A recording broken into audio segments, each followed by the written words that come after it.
Indo British advanced pain clinic నొప్పిమాయం surgery దూరం for appointments 9155515563. నమస్తే, welcome to I dream inside politics with కవిత.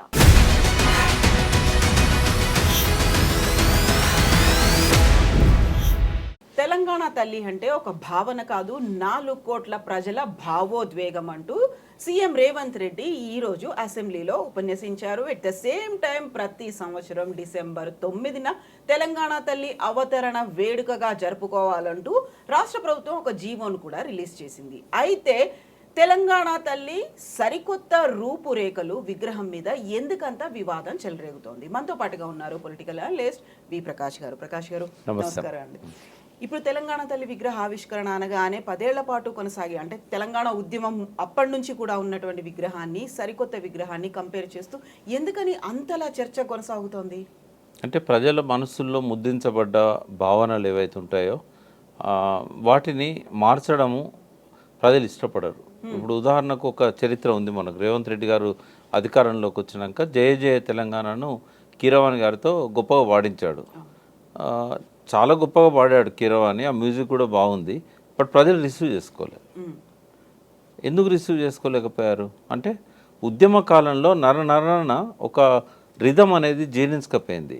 దాని రాగము, దాని రిధము అందశ్రీయే అది ఇచ్చాడు ఫస్ట్. సో అదొక ఉద్వేగంతో చాలా ఎమోషనల్గా ఉంటుంది ఆ సాంగ్. ఆ సాంగ్ ప్లేస్లో కొంచెం సరళంగా కీరవాణి మ్యూజిక్ సాఫ్ట్ చేసి చేశారు. అయితే ఇప్పటికీ కూడా ఇప్పుడు వందే మాతరము ఏఆర్ రెహమాన్ కూడా మ్యూజిక్ ఇచ్చాడు. దానికి చాలా గుర్తింపు వచ్చింది దేశవ్యాప్తంగా, ప్రపంచవ్యాప్తంగా. ఏఆర్ రెహమాన్ ఆయనకు కూడా దీంతో గుర్తింపు వచ్చింది బాగా. బట్ ఎవరైనా వాడుకుంటున్నారు ఆ స్టైల్లో?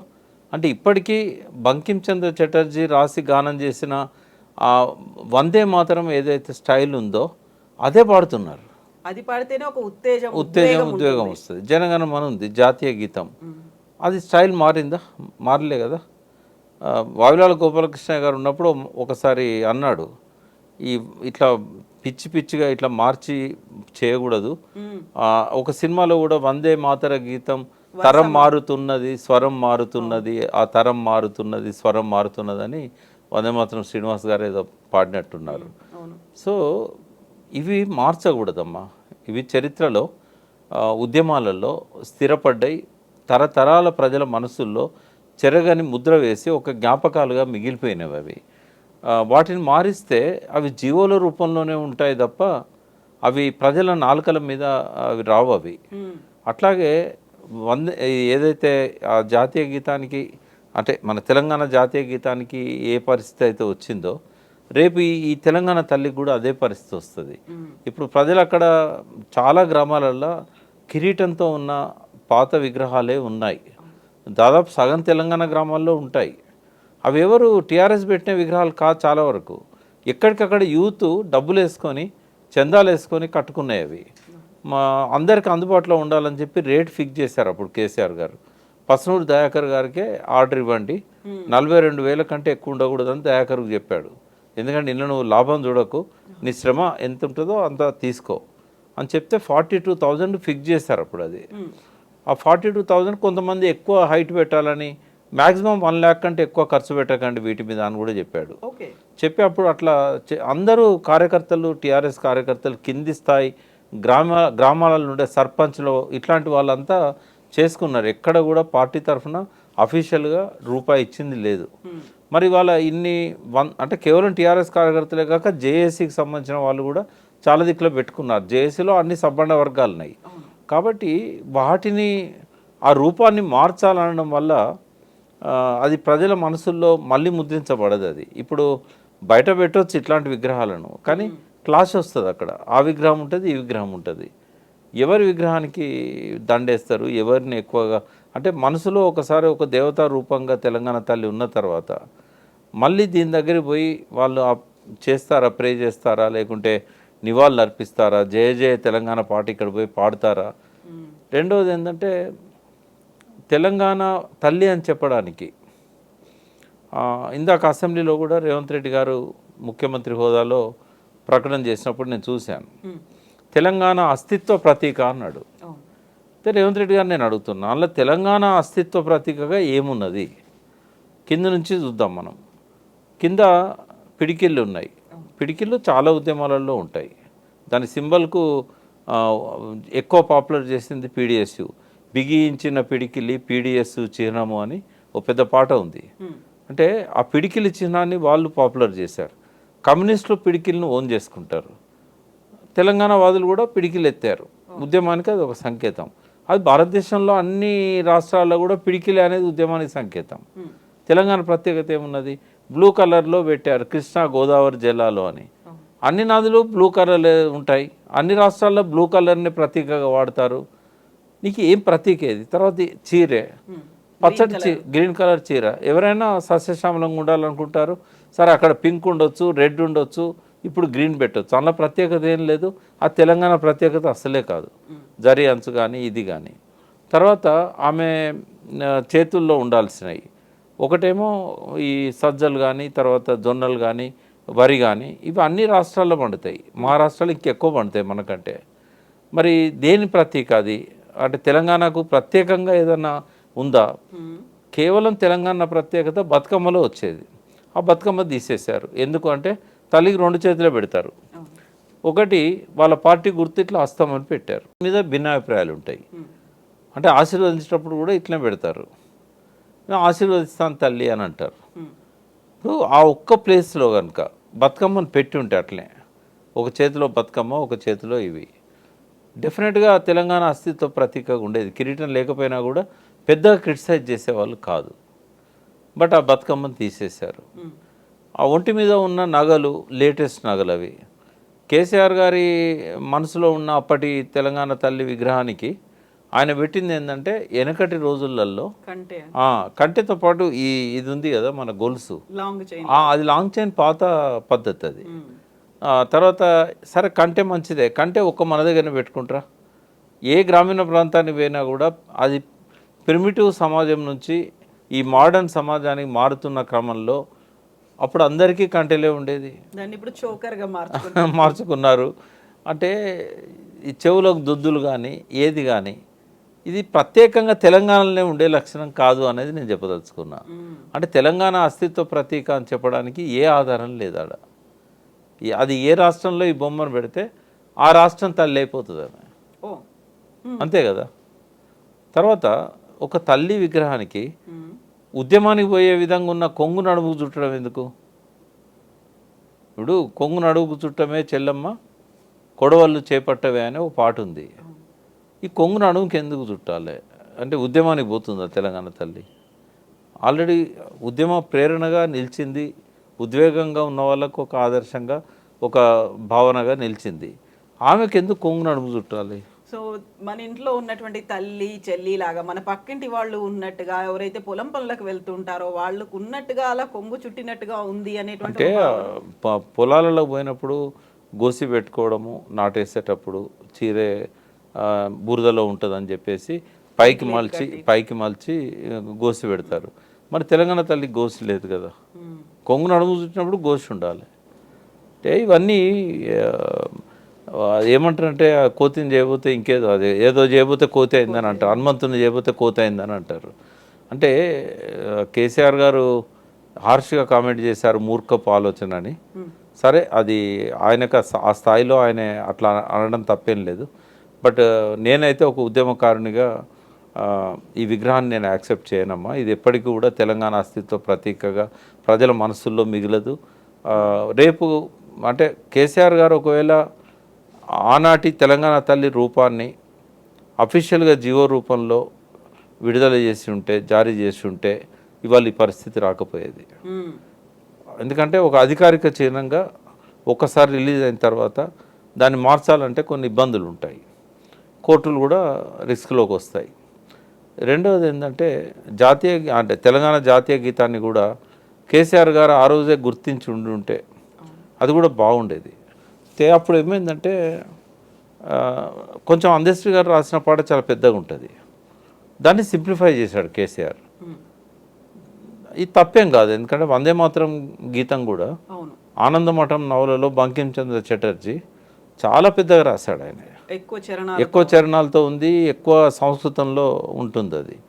అది సరళంగా లేదు, పాడుకోవడానికి కుదరదు అని చెప్పి ఆనాటి తిలక్ లాంటి వాళ్ళు దాన్ని సింప్లిఫై చేసి చేశారు. కేసీఆర్ గారు కూడా అట్లనే చేశారు. తర్వాత సింప్లిఫై చేసిన దానిలో కూడా కొన్ని పదాలను కేసీఆర్ గారు మార్చారు. సిరి వెలుగులు విరజిమ్మే సింగరేణి బంగారం అనువనున్న నీతను సింగారం అనేది ఏదైతే ఉన్నాయో ఇవి కొన్ని కేసీఆర్ గారు చేర్చిన పదాలు ఉన్నాయి. కేసీఆర్ గారు చేర్చిన పదాలు అందశ్రీకి ఇష్టం లేదు, అందశ్రీ పూర్తి పాట కేసీఆర్కి ఇష్టం లేదు. ఈ వివాదంలో వేరే పాటను డిక్లేర్ చేయలేదు, ఈ పాటను కాదనలేదు, ఈ పాటను అఫీషియల్గా డిక్లేర్ చేయలేదు. 10 ఏళ్ళు గడిచిపోయినాయి. సో ఆయన అప్పుడే కనుక దీన్ని పాడించి రికార్డ్ చేసి దీన్నే అఫీషియల్గా జాతీయ గీతంగా ప్రకటించుంటే రేవంత్ రెడ్డికి అవకాశం రాకపోయేది. ఈ రెండు కేసీఆర్ చేయలేని. ఇప్పటికి కూడా అమరవీరుల స్తూపం ఇప్పటికీ ఇనాగ్రేషన్ నోచుకోలే, అది ప్రజలే దాన్ని ఓన్ చేసుకున్నారు. దానికి కూడా ఒక అఫీషియల్గా జీవో రావాల్సి ఉన్నది. కాకుంటే ఎక్కా యాదగిరిరావు గారు ఆ స్తూపం చేసిన వారికి ఆ గవర్నమెంట్ డబ్బులు ఇవ్వలేదు, బ్రహ్మానంద రెడ్డి గవర్నమెంట్, తర్వాత పివి నరసింహారావు గవర్నమెంట్. అప్పుడు పివి నరసింహారావు గవర్నమెంట్ డబ్బులు ఇవ్వలేదు, తర్వాత వచ్చిన వెంగళరావు గవర్నమెంట్ డబ్బులు ఇవ్వలేదు. పాపం సొంత డబ్బులతోని నిర్మించుకున్నాడు ఆయన. ఒక ఫస్ట్ ఇన్స్టాల్మెంట్ ఏదో కొద్దిగా ఇచ్చారు జిహెచ్ఎంసీ వాళ్ళు. ఆయన ఇప్పటికి ఒకటే అడుగుతాడు, నాకు డబ్బులు ఇవ్వకపోయినా పర్వాలేదు, ఉన్నాడు, బతికే ఉన్నాడు, ఆ కనీసం నేను చనిపోయే లోపల దాన్ని ఇనాగ్రేట్ చేయండి. 10 సంవత్సరాలు టీఆర్ఎస్ నాయకులకు చెప్పాడు, కేసీఆర్ గారికి చెప్పాడు, కానీ అది నోచుకోలేదు. నేను రేవంత్ రెడ్డి గారిని రిక్వెస్ట్ చేస్తున్నా, దాని రూపాన్ని మార్చకుండా, దాన్ని ఏం ముట్టుకోకుండా ఒకరోజు పోయి అఫీషియల్గా దాన్ని జీవో ద్వారా రికగ్నైజ్ చేయండి. ఇప్పటివరకు ఆయన ఎప్పుడు నాకు అమరవీరుల స్తూపం దగ్గర అమరులకు నివాళులు అర్పిస్తున్న ఫోటో కూడా నాకు దొరకలేదు. తప్పుంటే కరెక్ట్ చేయండి. ఆయన పోలేదని నేను అనుకుంటున్నాను అమరవీరుల స్తూపం. ఈ రోజు అసెంబ్లీకి వెళ్లే ముందు బీఆర్ఎస్ ఎమ్మెల్యేలు ఎమ్మెల్సీలు అందరూ అక్కడికి వచ్చారు, నినదించారు, పాట కూడా పాడి అక్కడి నుంచి అందరూ కలిసి వెళ్ళారు. వీళ్ళు వెళ్ళిన తర్వాత కాంగ్రెస్ లీడర్లు వచ్చి అమరవీరుల స్తూపాన్ని శుద్ధి చేసి వెళ్ళిపోయినటువంటి విజువల్స్ అవైతే మన దగ్గరకు వచ్చాయి. బట్ అక్కడ ఆ సభలో సీఎం రేవంత్ రెడ్డి ఒక మాట అంటున్నాడు, తెలంగాణ సోనియమ్మ ఇస్తేనే వచ్చింది, సోనియమ్మ లేకపోతే ఒక తరం మళ్ళీ ఎదురు చూడాల్సిన పరిస్థితి ఉండేది అని స్వయంగా కేసీఆరే చెప్పారు. అలాంటప్పుడు బీఆర్ఎస్ లీడర్లు ఎందుకు రాలేదు, కేసీఆర్ కూడా ఎందుకు రాలేదు అనేటువంటి ఒక ప్రశ్న వేస్తున్నారు. ఎట్లా చూస్తున్నారు ఈరోజు జరిగినటువంటి హడావిడి కావచ్చు, అరెస్టులు కావచ్చు, వీటన్నిటిని? అంటే ఒకటి ఏంటంటే ఇవాళ చారిత్రకంగా చాలా ప్రాధాన్యత గల దినము. ఇక్కడ సోనియా గాంధీ తెలంగాణ ఇచ్చిందని చెప్పడానికి, బట్ డిసెంబర్ 9ని సోనియా గాంధీ మొదటి ప్రకటన చేసిన సందర్భం. అంటే కాంగ్రెస్ చరిత్రలోనే తెలంగాణ రాష్ట్ర ఏర్పాటు కోసం అత్యున్నత కమిటీ సిడబ్ల్యూసి కావచ్చు, లేకుంటే యూపీఏ గవర్నమెంట్ కావచ్చు, మొట్టమొదటిసారి డిసిషన్ తీసుకున్న రోజు కాబట్టి ఈ రోజుకు ప్రాధాన్యత ఉంటుంది. టీఆర్ఎస్ కూడా కేసీఆర్ దీక్ష వల్లనే ఆ దీక్ష మాన్పించడానికే ఈరోజు ఆ డిసిషన్ తీసుకున్న సోనియా గాంధీ కాబట్టి డెఫినెట్గా కేసీఆర్ గారి పేరు కూడా అందులో మిళితమై ఉంటుంది. అయితే బీఆర్ఎస్ డెఫినెట్గా ఈ డిసెంబర్ 9ని తెలంగాణ ప్రకటన ఇప్పించిన రోజుగా సెలబ్రేట్ చేసుకోవాలి. ఎందుకంటే దీక్షా దివస్ నవంబర్ 29 కంటిన్యూయేషన్ లాగా ఉంటుంది. దీక్ష మొదలుపెట్టిన రోజును కాదు సెలబ్రేట్ చేసుకునేది. వాస్తవంగా దీక్ష మొదలుపెట్టిన రోజు one of the milestone, but దీక్ష సఫలమైన రోజు కదా. దానివల్ల మైలేజ్ ఎవరికి ఎక్కువ వస్తుంది? కేసీఆర్ దీక్ష విరమించడానికే ఈ ప్రకటన ఇచ్చారు అని అంటే ఇచ్చింది వాళ్ళైనా తెచ్చింది తనే అనేది ఇక్కడ వస్తున్నది కదా. ఇంకొకటి కూడా వస్తుంది, డిసెంబర్ 9ని కాంగ్రెస్ క్లెయిమ్ చేసుకోవడానికి లేదు. ఎందుకు అనంటే ప్రకటన ఇచ్చి అటకెక్కిచ్చిందిగా. ఇప్పుడు డిసెంబర్ 9కి ప్రాధాన్యత ఎప్పుడు వచ్చేది? నువ్వు డిసెంబర్ 23 నాడు ఇంకో ప్రకటన నువ్వు చేయకపోయి ఉంటే డిసెంబర్ 9కి మీరు క్లెయిమ్ చేసుకోవచ్చు. బట్ మీరు డిసెంబర్ 9 ప్రకటన చేసి అటకెక్కించడం వల్ల 1200 మంది బలిదానాలు చేసుకున్నారు కదా. ఎందుకు అటకెక్కించామో ఒక ప్రాపర్ రీజన్ కానీ ఏది చేయలేదు కదా. ఆ రోజు కనుక సోనియా గాంధీ ఒక చిన్న పని చేసి ఉంటే అసలు ఇంతమంది చనిపోయే వాళ్ళే కాదు. ఏమనంటే ఏ పరిస్థితులల్లో నేను దీన్ని వాయిదా వేయాల్సి వచ్చింది. సరే చిదంబరం చెప్పేది అఫీషియల్గా హోమ్ మినిస్టర్గా అని చెప్తాడు, సంప్రదింపులు జరపాల్సిన అవసరం ఏర్పడ్డది, ఎందుకంటే ఈ డిసిషన్ వల్ల ఆంధ్రలో వ్యతిరేకత వచ్చింది, అది దాన్ని అధికారికంగా చేయనియండి. బట్ సోనియా గాంధీ తెలంగాణకు వచ్చి ఉద్యమ నాయకులను, కార్యకర్తలని, కాంగ్రెస్ నాయకులను అందరిని పిలుచుకొని ఆన్ ది రికార్డు కావచ్చు, ఆఫ్ ది రికార్డు కావచ్చు, లగడపాటి వీళ్ళంతా కూడా రాజీనామా చేస్తే నా గవర్నమెంట్ కూలిపోతుంది, నా గవర్నమెంట్ కూలిపోయాక నేను ఇచ్చిన నిర్ణయాన్ని అమలు చేయలేను, కాబట్టి నా నిర్ణయాన్ని అమలు చేయాలంటే నాకు ఒక అనువైన సమయం రావాలి, నా ప్రభుత్వాన్ని కాపాడుకోవాలి కదా ముందు మీకు ఇచ్చిన ఈ అమలు చేయాలంటే. ఇది అర్థం చేయించుంటే ఎవరు ఆవేశంతో ఎమోషనల్ అయ్యి సోనియా గాంధీని తిడుతూ లెటర్స్ పెట్టేవాళ్ళు కాదు, కాంగ్రెస్ను తప్పుపట్టేవాళ్ళు కాదు. ఈ కాలయాపన కోసమే నేను ఈ శ్రీకృష్ణ కమిటీ వేశాను. శ్రీకృష్ణ కమిటీ కూడా తెలంగాణకు రికమెండ్ చేస్తుంది, మీరేమీ ఆందోళనకు గురి కావద్దు అని చెప్పుంటే జయశంకర్ లాంటి వాళ్ళకి క్యాన్సర్ వచ్చేది కాదు. అని ఎంత మదనపడ్డాడు, 5 రోజులు అన్నం తినలేదు, ఎవరితో మాట్లాడలేదు. ఎప్పుడైతే డిసెంబర్ 23 ప్రకటన వచ్చిందో, అంటే ఆయన చేతులతో రాసిన ప్రకటన డిసెంబర్ 9. అంటే విపరీతమైన మానసిక ఒత్తిడికి గురై ఆ స్ట్రెస్ వల్ల ఆయన క్యాన్సర్ వచ్చింది. అంటే ఇట్లాంటివన్నీ అనర్థాలు జరిగాయే కాదు.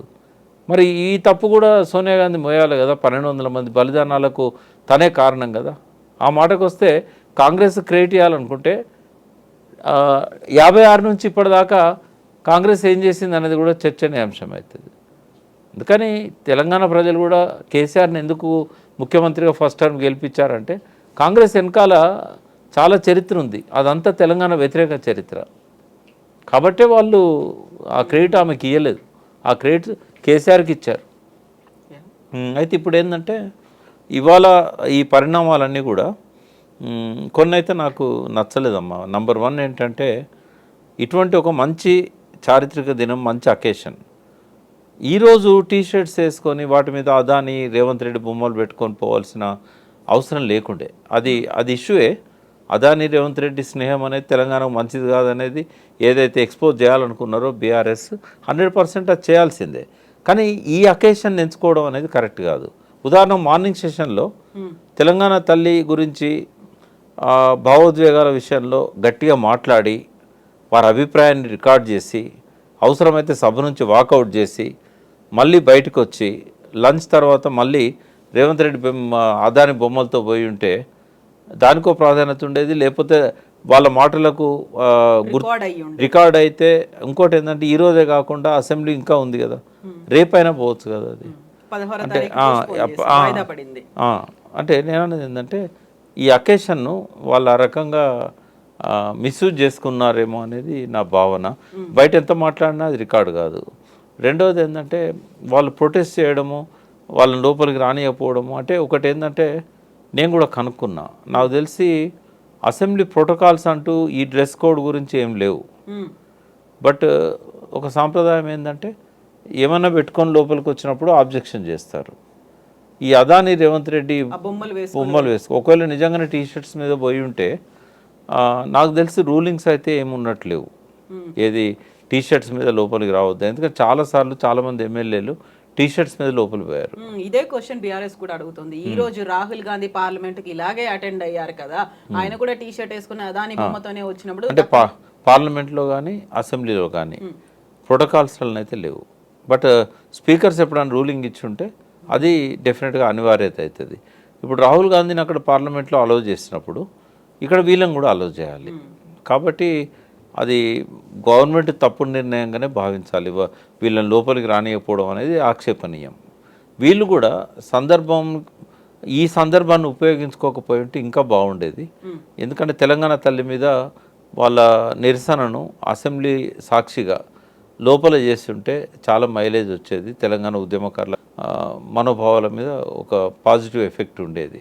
బట్ అది చేయలేకపోయారు. బయట ప్రొటెస్ట్ చేశారు, బట్ అది అంతగా లోపల చేసినంతగా ప్రభావితం అయితే చేయలేదు. అది అయితే ఇంకొక విషయం కూడా ఇక్కడ నేను చెప్పదలుచుకున్నా. ఇందాక రేవంత్ రెడ్డి ఒక మాట అన్నాడు, ఇదేంటంటే ప్రతి ఒక్కరము మన తల్లిని అందులో చూసుకోవచ్చు అని. బయట ఒక అతను మాట్లాడుతుంటే విన్నా నేను, రేవంత్ రెడ్డి బిడ్డ, రేవంత్ రెడ్డి మనవడు వాళ్ళ తల్లులను అందులో చూసుకుంటారేమో కానీ తెలంగాణ ప్రజలు ఎవరు వాళ్ళ తల్లులను అందులో చూసుకోరు అని చెప్పి. అంటే ఒక విమర్శ కూడా బీఆర్ఎస్ వర్గాల నుంచి వచ్చింది.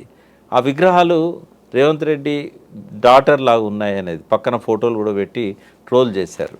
అంటే ఎందుకు ఇట్లాంటి రూపం వచ్చింది అనేది ఒకటి. సెకండ్ ఏంటంటే రెండు చేసింది గంగాధరే. అవును. First professor Gangadhar. సరే, ఆయన ప్రతిభను గుర్తించి ఒక ఇన్ఛార్జ్ వీసీగా పెట్టారు. రేపు ఆయనే కన్ఫర్మ్ అవుతాడేమో, ఎందుకంటే ఆ సెర్చ్ కమిటీ ఇంకా రిపోర్ట్ ఇవ్వలేదు. అయితే సెర్చ్ కమిటీ రిపోర్ట్ ఇచ్చే వరకు ఆయనను పెట్టారు. గొప్ప చిత్రకారుడు, అందులో ఏం అనుమానం లేదు. బట్ ఫస్ట్ క్యాలెండర్ కూడా ఆయన వేసిందే. ఇక్కడ ఇంకొక అంశం ఏంటంటే, ఆ రోజు గంగాధర్ సాక్ష్యం ఎంతోమంది మేధావులతోని డిస్కస్ చేసి ఆ రూపాన్ని కేసీఆర్ గారు ఫైనల్ చేశారు. అది కేవలం కేసీఆర్ మనసులోంచి వచ్చిన రూపం కాదు అది. ఆ రోజు డిస్కషన్లో పార్టిసిపేట్ చేసిన వాళ్ళల్లో చాలామంది బీఆర్ఎస్కి సంబంధం లేని వాళ్ళు, ఇంటలెక్చువల్స్ ఉన్నారు, కవులు ఉన్నారు. వాళ్ళు ఎవరు టీఆర్ఎస్ కాదు, తెలంగాణ కోరుకున్న వాళ్ళు. బట్ వాళ్ళందరి సమక్షంలో కొన్ని సజెషన్లు కేసీఆర్ ఇచ్చాడు. ఇంకోటి, దేవతలాగా కిరీటం పెట్టాలనేది కూడా భరతమాత విగ్రహంలో కిరీటం ఉంది. రాజా రవివర్మ దేవతలంటే ఇట్లాగే ఉంటారని చెప్పి మనకు చూపెట్టాడు. ఆయన చిత్రాలన్నింటిలో కిరీటం ఉంటుంది. కాబట్టి తెలంగాణ తల్లి అంటే ఒక దైవ భక్తి, ఒక ఆరాధనా భావం, ఈ తల్లికి అన్యాయం జరిగిందనే ఒక భావోద్వేగం, అది రావడానికి అది పెట్టారు. అది అయితే దాన్ని తీసేసి ఒక సాధారణ తెలంగాణ తల్లిగా పెట్టాలనుకున్నప్పుడు ఆ భావన రాదు. సామాన్యులు కనెక్ట్ చేసుకోవట్లేదా, ఇది మాకు ప్రతిబింబంగా కనిపిస్తోంది అనే భావన రావట్లేదా? ఎందుకంటే ఈరోజు సభలో ఎమ్మెల్యే కూనంనేని అదే మాట అన్నారు. అవి అభయహస్తం కాదు, ఆశీస్సులు ఇస్తున్నట్టుగా ఉంది, రిప్రజెంట్ చేస్తోంది సామాన్య మహిళని, ఒక తల్లిని రిప్రజెంట్ చేసేలా ఉంది విగ్రహం అనే మాట.